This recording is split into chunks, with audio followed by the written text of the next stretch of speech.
Raiders, welcome to another Raid Shadow Legends video. Hope you guys are having an amazing day. In today's video, guys, we're going to do the ultimate guide for the big bad boss from the Grim Forest content. Probably you're not there just yet. You might need 1 or 2 more days to reach the final boss. But either way, I wanna prepare you guys for this one because it seems to be a pretty interesting boss. Overall, I think most of the bosses are pretty fun. I think the content feels really refreshing in my opinion. Very different from pretty much everything else that we have in Raid Shadow Legends. I am currently on the test server build. That's why I have so much of the map unlocked. I'm pretty much almost done with everything on hard mode difficulty. But in today's video, I'm going to show you how to defeat Leshun the Entangled one. Hopefully, I am pronouncing that name right. Do me a favor, if you enjoyed the content, smash a like, subscribe. It really helps a lot. So, first, I want to talk about how you are going to get to the boss. We have these Grim crowns that you need to collect from the map. Very similar with the keys that we have in the Curse City in order to challenge Amias. You will have to collect 3 different crowns that you're going to find on random various stages on the map, but mainly they will be mythical bosses, so mythical champions into a boss.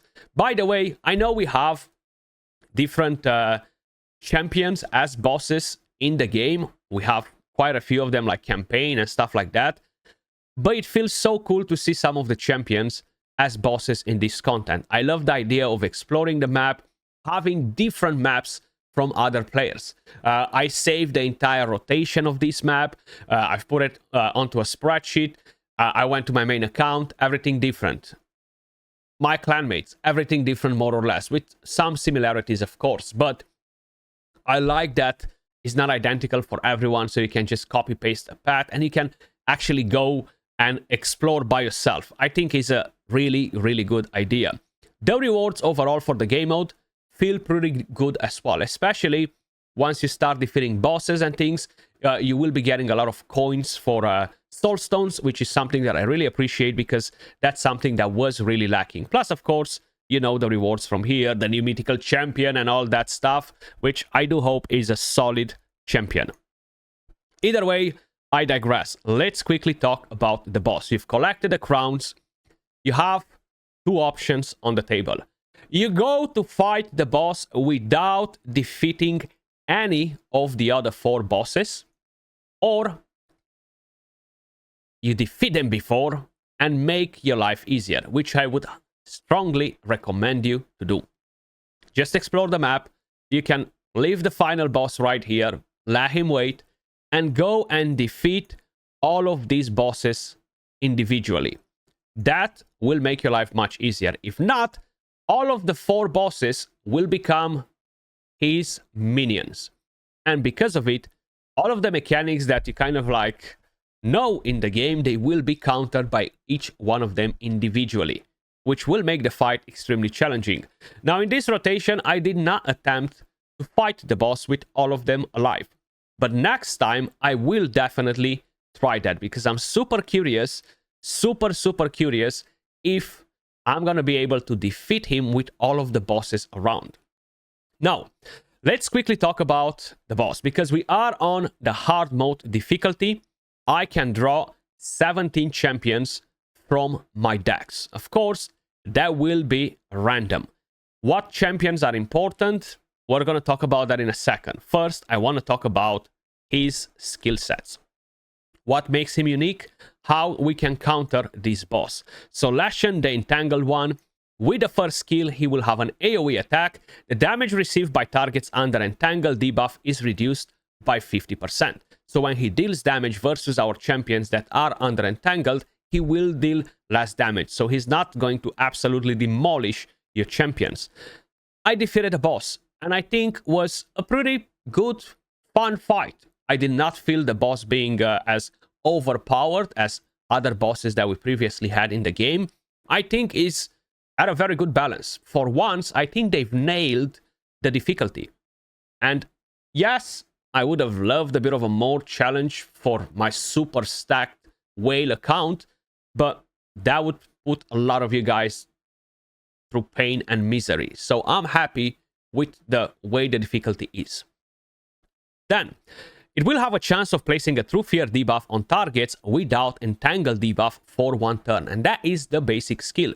Now, in order to deal with that True Fear, to make sure we're not going to rely on the 50-50 RNG, yes, we can use a skill or we cannot, I would highly recommend you to try and bring in an immunity champion in your team. Then, or a cleanser, right? Which might have some high resistance or something. Gloom Wrecker, the A2 skill, will attack all enemies. Before attacking, removes all debuffs from himself and removes all buffs from all enemies. Which means having protection on your champions, on the buffers, can be really, really helpful. Having protected buffs can be really helpful. Even though, truth be told, I was expecting to really, really rely on these things. But it doesn't feel like it makes such a crazy big difference. Now, the damage inflicted by this skill and the amount of defense ignored against each target increases by 5% per each buff and debuff removed. So, the more buffs he dispels, the more debuffs he cleanses from himself, the more defense he's going to ignore versus our champions. With the A3, attacks all enemies under an Entangle debuff and will decrease each target's turn meter by 30%. Now, turn meter will play a very important role because I'm going to show you a couple of different strategies on how you can easily deal with the Entangle. If there are no enemies under an Entangle debuff, attacks the enemy with the highest speed, places a protected Entangle debuff, and this debuff cannot be evaded, redirected to another target, or resisted. And this debuff will ignore Stone Skin. Now, what does Entangle actually do? It makes your champion completely useless. No positive effects of any form can be applied to that champion except turn meter, and that's why the turn meter will become important later on. No healing, no buffs, no nothing. No effects from masteries, relics, the list goes on. That's what the Entangle debuff actually does. Moving on to the next skill, which is Sublimate Life. Places a protected Entangle debuff on the enemy with the highest speed. Now, considering that the boss won't do the craziest damage, at least not as high as I imagined initially, we can easily dangle the carrot in front of the boss and deal with him with the other champions. So, the boss will go for the champion with the highest speed. If that champion that has Entangle and has the highest speed will die and the boss is ready to use the skill again, we'll place it on the second champion with the highest speed. Also, he will place a Siphon debuff on the enemy with the highest speed for 3 turns. These debuffs cannot be evaded, redirected to another target, resisted, or blocked. So there's pretty much nothing that you can do. You just need to use a bait champion that will have the highest speed. It will go through Stone Skin and it will completely ignore the taunt buff. So there is no hidden mechanic to counter it, right?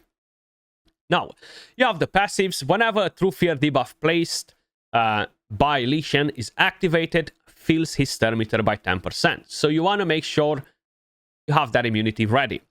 Then he will decrease the duration of all debuffs on himself and all allies by 1 turn whenever that happens. At the start of the turn, it deals damage to all enemies under the Entangle debuff. The damage is equal to 20% of the target's max HP, and he will destroy some of the target's max HP as well. I already walked you through this part. If an enemy under an Entangle debuff is killed by the damage from the skill, places another protected Entangle debuff on the enemy with the next highest speed, and places a True Fear debuff on all other enemies without Entangle. Pretty straightforward. The boss will decrease all incoming damage by 60% if the Entangled one is not under an HP burn debuff. Also, has a 30% chance to change an incoming critical hit into a weak hit if he is not under an HP burn. So HP burn will be your best friend in this fight. That's why I have my ninja right there. Yes, I know he's +4 and all that stuff, but you can completely ignore that, okay? Termiter field effects are 30% more effective on enemies under an Entangled debuff, which means you are going to give them more Termiter if he is under an HP burn. Then you have all of the crazy passives that make him pretty much immune to everything known to humankind. Termiter reduction effects are decreased by 50% against him. You have the awakening bonuses, the enemy max HP damage, which will not do crazy work. It will actually be only 5% of his max HP per hit. And HP burn, not really doing much. Now, these are the champions that I drawed this time around. I'm going to use Donnie, which was a fusion. We're going to use Arbiter, which is a free champion. We're going to use Pythian, which was a fusion. Little Miss Annie, I think she was guaranteed at some point, but we are going to replace her in the second round. And we're going to use Ninja, which was a free champion twice. The whole idea is Brimstone next to that HP burn will be your best friends. Now, this boss will cleanse. A 5-star Brimstone is going to be very effective, okay? Because you're going to be able to land that on, keep it on the boss. He's going to use a lot of active skills, which will be very helpful. In this case, I do not really have a bait. So the highest speed champion in my team is the one that shouldn't really be Arbiter. So she will get the debuffs. She will become useless in my team. But I will have Pythian, which has high resistance, but is pretty slow as a champion. I will show you stats after. You see, 238 speed. Now, my Ninja, because he is +4, 6-star, he does have very good stats. 7.2k attack, 340 crit damage, and slightly high speed with the accuracy that I have on.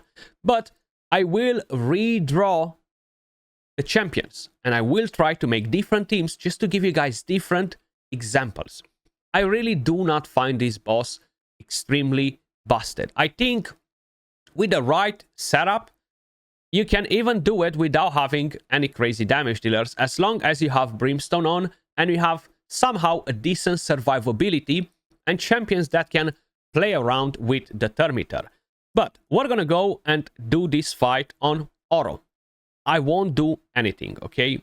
So Arbiter will be fast. She will boost the Termiter. Sorry, we do have some sound coming from this boss, even though the sound is completely stopped. Arbiter boosting again. The boss using the skill versus my Arbiter, landing that debuff that makes her absolutely useless. But in the meantime, the rest of the champions will get the job done. Look at that Brimstone. You've seen how much damage we've got from one Brimstone proc. And then you have Ninja, the boss using his skill. We got resisted on a couple of them because my Donnie and Pythian both have resistance. It's just the way I have them built. I haven't rebuilt not even a single champion for this content. I do want to mention that as well. 0 changes whatsoever, which is pretty good. We already dropped 50% of the boss's HP. We can destroy some of his max HP, but that will not be very important. What is important? Have that Brimstone on, have that HP burn to make sure you are dodging some of the effects, and of course, you are dealing additional damage. Without the HP burn and the Brimstone, it will be a completely different story. I'm not gonna lie to you. In fact, I'm gonna drop that Ninja out of my team, and I'm gonna bring in a Mythical champion just to show you the difference. But first run is done. Our champion just died right there. You see the damage that the boss deals is not that crazy. Yes, I am already at level 26 on the squad. And if you guys are playing it right, you're gonna be pretty much there as well. So we actually defeat a boss in 53 turns, 1 minute and 31 seconds. Now, I'm gonna walk you through this. If you leave the boss towards the end, which you should do 100% if you want to make it easier, there's no reason for you to go and challenge the boss day 3, 4 if you unlock him. There's no point.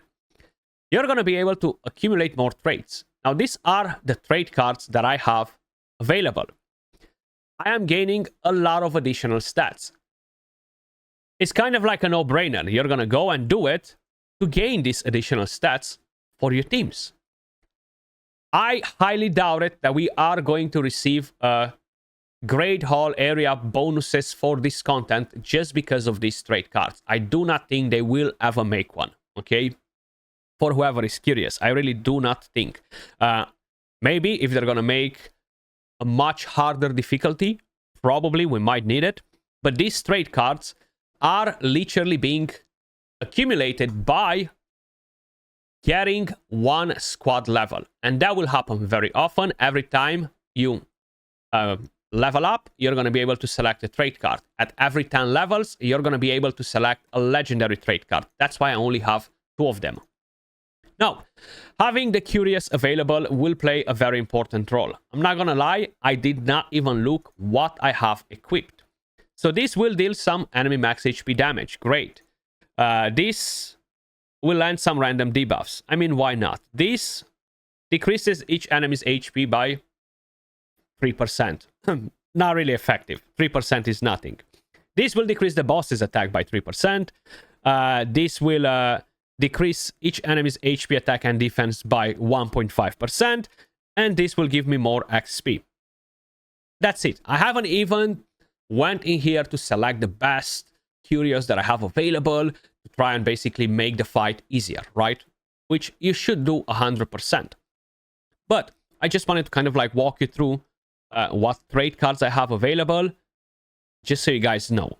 You can get this done before you're going to fight the boss. Now, if I'm going to do a different thing, as I said, I'm going to drop Ninja and I'm going to bring in Toshiro. We have no HP burn, no brimstone. I just want to show you the difference. And I think I removed the ring from him, so I'm quickly going to just give him another ring. Make sure we have the Merciless. He has very good stats, 6-star Crushing Rand. And I don't have full crit on him at the moment because he's built for my Chimera team with Fina, but that's fine. You're going to notice a massive, massive difference in terms of how my champions deal damage, the damage that the boss is dealing to our team as well, and just overall the performance. You see, he transformed our hit into a weak hit with a passive. And that's mainly because there is no HP burn right there. Out of the 4 hits, 3 of them got transformed into weak hits. Okay, if you want a Metamorph, why not? Just do it. Got a decreased speed. We put a leech on the boss. All of my Little Miss Annie hits are becoming weak. And that's mainly because of... Was it this passive or was it this one? If he's not under HP burn, a 30% chance to make the critical hits into weak hits. So, just because we don't have that HP burn on, we're gonna take much longer to defeat the boss. Which means that because we are taking much longer to defeat the boss, we are definitely kind of like an easy target. He's gonna kill our champion that has the Entangled, he's gonna land it on other champions, etc. So that can be a problem. I think Donnie is amazing in here because of the Thermeter, the increased speed, the cooldown reduction. I think he's an amazing, amazing champion. Hopefully you guys got it, right? But we are already at 1 minute and 30 seconds. We haven't even got 50% of the boss's HP down yet.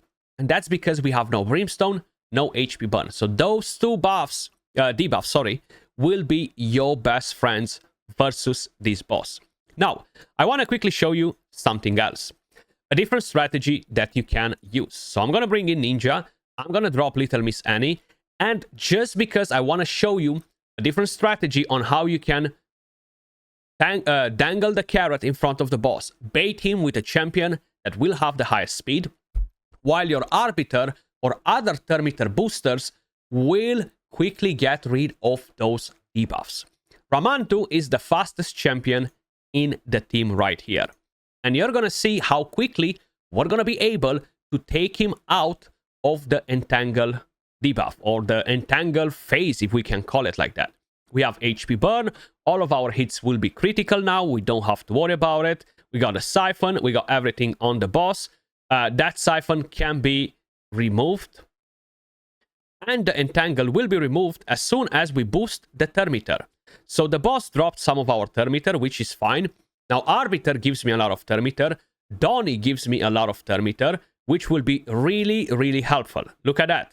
You see, the Entangled debuff is gone, and my Ramantu is back in business. True, he will get debuffed again. It seems like this time around, it went to Arbiter. I have a feeling that she had an increased speed, which kind of like messed up a bit our plans. But if I make her slow enough compared to my bait champion, she will never get that debuff regardless of the increased speed buff or not. And that can always ensure that we are rolling enough turn meter to be able to remove that debuff from our champions and have our team complete. Pretty straightforward, right? I really find this boss interesting, but not overpowered. I think he's a cool boss, nice new mechanics, and I like that HP burn, even though it doesn't deal necessarily the craziest damage versus any of these bosses, is insanely effective versus some of them. It dropped the turn meter again, but it's pretty much game over for the boss right here. And that was with a bait. Now, let me just quickly do something else. I'm going to go to recently used first, and I'm going to drop the speed boots on Arbiter, and I'm going to give her something else that doesn't really have much speed. Right, we're dropping 60 speed. Can I drop even more? I'm pretty convinced that I can. Accuracy, I mean, why not? So we're dropping 30 more speed. Now, even with that increased speed buff, this should not become a problem anymore. Or at least, based on my quick math, it shouldn't. So let's see. Ramantu will be the bait once again, because he is much, much faster than Arbiter. You could do it on manual if you want to, and make sure that you won't have that increased speed on your Arbiter, which is fine. I don't even have to start by boosting the turn meter. I can just let it play, let the boss debuff my champion, and then use the turn meter skills, which will take the champion out of that phase even faster. Pythian will cleanse the Siphon debuff, and bang, just like that, Ramantu is back in business, but the boss is about to do it again. Now, this time around, he did it on Donnie, because it seems like Donnie is fast enough with the increased speed to kind of like counter that. But that's fine. We still have Arbiter, which will give us a lot of turn meter, and it will help us with that. The boss was not able to decrease the turn meter on my Donnie because I have high resistance, and because of it, I'm gonna fill that turn meter much faster. So check it out. As soon as Arbiter is gonna be ready to push that up, which should be now, hopefully. Come on, Arbiter. We got it through fear, which gave the boss turn meter. That's why having a cleanser is really important to bring that immunity on your team. And we just got rid of that again, if I'm not mistaken, with the turn meter. But the boss will land it again. And that went, this time, to Ramantu. And Ninja will get the job done here. So, 4 champions will get the job done with Brimstone and HP burn. You can easily bait the boss with 1 champion. Preferably a champion that will have a higher blessing. And that's mainly because the damage that the boss will do to that champion, it will be reduced because of the Awakening passive, right? So that's something to keep in mind. What I do want to do right now is not to replay it. I want to redraw. So I want to redraw my squad. I have 3 tokens. Right, so let me just see what I have available. I have Raiho Bone Spear. Perfect. I'm going to take her in the team. I have Lydia, which is not really that important. I have Ashnar, which can be great with the HP burn, but maybe not a lot of you guys have the mythical champions. In terms of speed this time around, I think the fastest champion will be Ramantu once again. And we can actually play like that. So let's quickly do some changes. Raiho Bone Spear, she will have Brimstone and HP burn. I'm gonna use an enemy max HP just to see how they perform. We have a Newt available. I'm still gonna use Donnie, because why not? If he's on my list, better than use some mythical champions. And I'm going to put in Ramantu, and I'm gonna put in Sifi as a reviver. Now, I'm pretty convinced that my Sifi is missing gear. Some gear, not a lot of it. And Ramantu. We are good. We have Clans from Raiho Bone Spear, immunity from her and Sifi. So look at that. Brimstone, can you land as well? No, not this time around. Newt, actually, not dropping bad damage. That's still 15% of the boss's HP. Ramantu getting the debuffs. We are gaining some Thermiter slowly, but we're not going to get a lot of Thermiter with Sifi and with Donnie on their own. We got a reset. Ramantu. Newt going in with the enemy max HP. We got a Brimstone on, but that HP burn is extremely important. Now, Newt will manipulate the Thermiter on the boss as well. In fact, any champion that has Thermiter manipulation will manipulate the Thermiter on them. Not having HP burn, we basically wasted the entire skill from Newt right there. So if I'm going to manual that, I'm going to kill the boss even faster. But I just want to let it play on auto, right? It's not even as important as what builds you have on your champions as is bring in that HP burn, bring in a good bait, bring in a cleanse, right? The immunity, and then you just deal with the boss. It doesn't seem like the boss has insanely high stats. And bang, just like that, with a different setup, more or less, we managed to get it done. Now, let's see if we can redraw again and maybe get something different in here. So redraw. This time around, I do have the HP burn from Ninja, but I kind of don't want to use that Ninja in. I have Alas, which is something that I don't want to use. I don't want to use Mythical Champions. I could use the Faction Unity, but it's more or less the same story as Mythical Champions. I'm going to redraw it again and see if this time around is going to be slightly better. Again, it's going to be Raiho Bone Spear, but that's because I have my limited decks, right? 20 and 20. I cannot draw different champions that are not on my list. And honestly, what I could do is make a super fast Morrigan as a bait or anything like that. I could use Duchess instead of Sifi. I don't need to have that Sifi on. Let's play another round. I will have to use this. Because Ramantu is the fastest in the team, I'm going to use him. I will use one of the nuts in here. And what other champion should we use? Little Miss Annie. We already used her once, but let's go again with her. So no Ninja, right? Ramantu is going to get a bait. Now we're going to have 0 Thermiter boost in here, okay? Which will play a little bit different because we're not going to be able to free our champions that have the Entangle, which is fine. We're going to let that champion soak in damage non-stop. But because he does have a higher blessing, he's able to sustain himself pretty well. He's not even a tanky champion. He's built with high accuracy and high speed. That's pretty much it, right? But the blessing does help a bit. Okay, buffs from Duchess. We have immunity. This is protected immunity as well, because I did wanted to show you protection gear on the case. And the boss cannot remove those buffs to deal more damage versus our team. But we do have a lot of debuffs on himself. So when he gets to cleanse that, he will ignore a lot of defense versus our team. But because we have the decreased attack on now, the damage that he deals in general is not that insane, right? And I'm going to go over some of the builds in a second. I really did not change any builds on any of the champions so far. I just made Ramantu faster than Arbiter before, but that's about it. Okay, he's still surviving.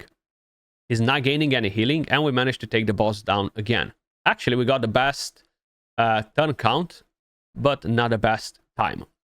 So Newt, very solid actually. I thought that enemy max HP, they will really not perform that great this time around, but they are doing a pretty good job. So let's quickly go over a few builds. I'm not going to read you the stats, show you everything in detail, because that's pointless. They're just standard builds in terms of like masteries, just arena masteries. Nothing in particular for this content, because I haven't changed anything, right? No relic on her. I have a what? 4-star blessing. She has pretty good stats, but not broken stats. 7.6k attack, 300 crit damage. Stats for endgame, right? But then, of course, you do have the trade cards, which do help a lot because we have Ignore Defense from there. Ramantu is just stupid fast. 400 speed, 700 plus accuracy. He's just going to get clapped. He's there just as a bait. Rather than lowering the speed on all of my champions, I just increase the speed on him. That's Raiho. 300 speed, right? Accuracy, a 9-piece feral set. Duchess, protection set, 320 speed. So it's not like I'm running 450 speed on all of my champions. That's Minute, Savage, the one that I'm running in the Fire Knight, if I'm not mistaken. 5k defense, 200 speed, 270 speed, because I do like him pretty fast. Donnie is built on Stone Skin and Supersonic. He does have high resistance, 850 resistance. You do not need so much resistance versus this boss, though. It's just the build that I have on him. Then Ninja, you've seen the build. This was Arbiter. We changed a few different pieces of gear to make her slower at 300. Pythian, Stone Skin, and Untouchable. He's just built for Faction Wars or something. I can't even remember why I built him like this when I did it. 238 speed. He's slow, but he does have 700 resistance, right? And yeah, guys, that's how you defeat the new boss. These are the key mechanics that you need to basically keep an eye on and make sure that you tick all of those boxes and it becomes a fun, good challenge, not something broken in terms of like being super overpowered. Hopefully you enjoyed this video. As usual, appreciate every single one of you guys watching. Much love, and I will catch you all in the next one. Peace.